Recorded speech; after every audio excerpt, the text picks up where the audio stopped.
Hi everyone, welcome to JM Cooking. இன்னைக்கு மொறுமொறுப்பான டேஸ்டான cauliflower 65 எப்படி பண்ணுறதுன்னு பார்க்கலாம். அதுக்கு 2 காலிஃப்ளவர் எடுத்திருக்கேன். அதை ஒரே சைஸில் கட் பண்ணி வச்சுருக்கேன்.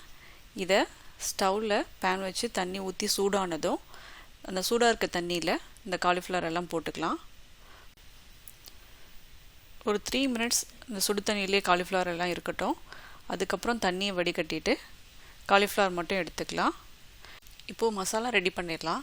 அதுக்கு ஒரு மிக்சிங் பவுல் எடுத்துட்டு அதில் 2 tablespoon cornflour, 1 tablespoon maida, 1 teaspoon மிளகாய்த்தூள், அரை டீஸ்பூன் மிளகு ஜீரகத்தூள், 1 டீஸ்பூன் கரம் மசாலா, 1/4 டீஸ்பூன் மஞ்சள் தூள், தேவையான அளவு உப்பு, அடுத்து ஒரு முட்டையை உடைச்சி சேர்த்துக்கலாம். முட்டை நீங்கள் சாப்பிட மாட்டீங்க வேண்டாம்னு நினச்சா அதை ஸ்கிப் பண்ணிடலாம்.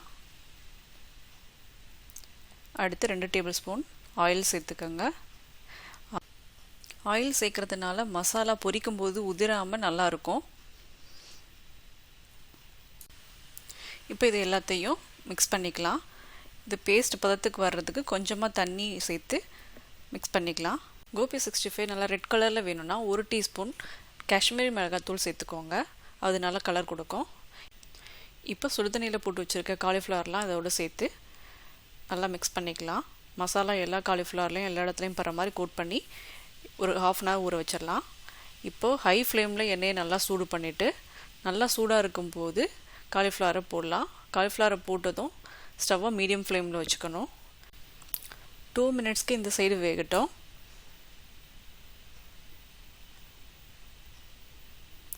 2 மினிட்ஸ் கழித்து இன்னொரு பக்கத்துக்கு திருப்பி விடுங்க. இன்னொரு பக்கமும் நல்லா வேகட்டும் ஒரு 2 மினிட்ஸ்.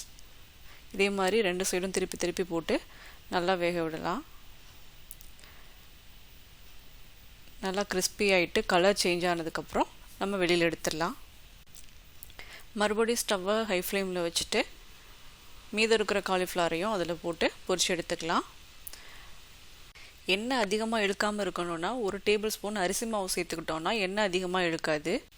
அவ்வளோதான், நம்மளோட டேஸ்டான காலிஃப்ளவர் 65 ரெடி ஆகிடுச்சு. இதே மாதிரி நீங்களும் செஞ்சு பாருங்கள். செஞ்சு பார்த்துட்டு டேஸ்ட் உங்களுக்கு பிடிச்சிருந்ததுன்னா இந்த வீடியோவை லைக் பண்ணுங்கள். எப்படி இருந்ததுன்னு கமெண்ட் பண்ணுங்கள்.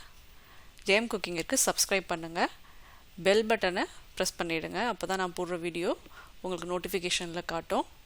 தேங்க்ஸ் ஃபார் வாட்சிங்.